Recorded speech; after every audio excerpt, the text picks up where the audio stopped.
जी, तो हमने पिछली वीडियो में बात की कि देखें कि जो इस वक्त मुख्तलिफ़ कॉलेज यूनिवर्सिटियों से फ़िज़ियोथेरेपिस्ट डिग्रियां लेके आ रहे हैं, वो तो हज़ारों की तादाद में है और सैकड़ों में इस वक्त इंस्टीट्यूशन हैं जो ये डिग्रियां दे रहे हैं।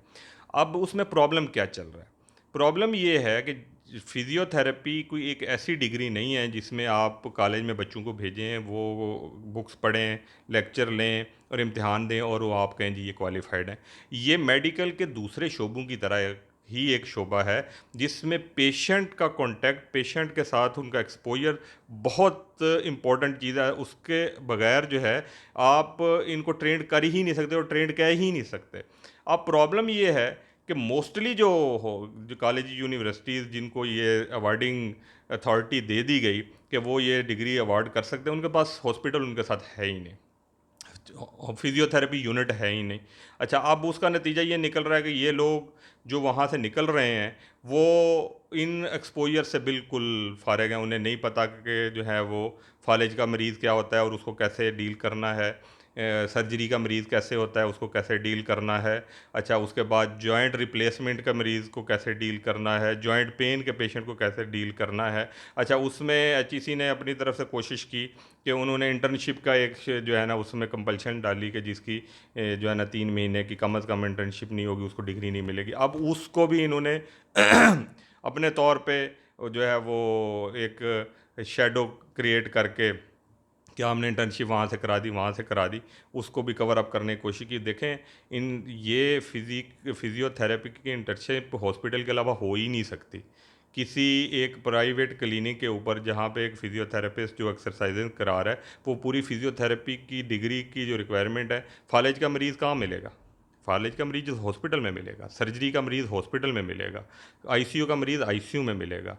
अच्छा, या तो आप कहें कि ये इनका हिस्सा ही नहीं है।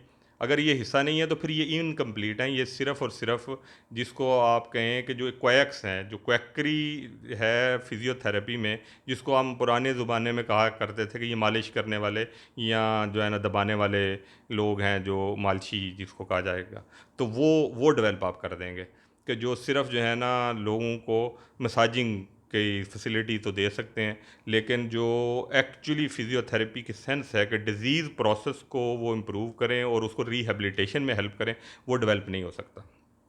तो ये एक बहुत बड़ा इस वक्त चैलेंज बना हुआ है और जो बच्चे बच्चियाँ मुख्तलिफ़ कॉलेजेस या यूनिवर्सिटी में एंगेज हैं, वो सबसे पहले इस चीज़ पे ज़रूर गौर करें कि जो उनका कॉलेज है वो किस यूनिट के साथ एफिलिएटेड है और उनको जो क्लिनिकल ट्रेनिंग है वो कहाँ से मिलेगी, और क्वालिटी प्लेस से क्लिनिकल ट्रेनिंग लें ताकि आपकी स्किल डेवलप हो। आपकी स्किल डेवलप होगी तो पेशेंट को आपकी स्किल का फ़ायदा होगा, आपके शोबे को अगले जो है ना रिकग्नाइजेशन मिलेगी। अदरवाइज़ ये शोबा अपनी जो रिस्पेक्ट है उसको डिवैल्यू होने से नहीं बचा सकेगा।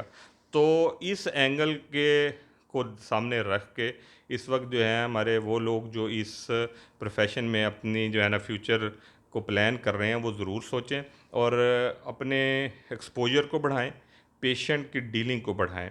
और अगर एक हाई बिल्कुल ट्रेंड और एक्सपोज्ड फिजियोथेरेपिस्ट जिस जो सारी सिचुएशन को जानता है, वो वाकई एक नेमत है और उसके जो है ना होने से मरीज़ के डिज़ीज़ प्रोसेस में वाकई ही फ़र्क पड़ता है।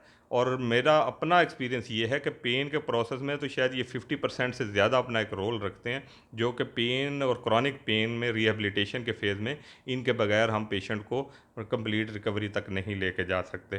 तो ये एक बड़ा इस वक्त जो है ना हमारी यूथ के हवाले से और फ्यूचर कैरियर सीकिंग के हवाले से एक बड़ा इम्पोर्टेंट था, क्योंकि बड़ी तादाद में लोग जो है ना वो फिजियोथेरेपी के डिग्रीज़ के अंदर अपने आप को एंगेज कर रहे हैं। तो होप सो कि ये बैकग्राउंड आपको हेल्प करेगा to choose to select and to get yourself trained. Thank you so much.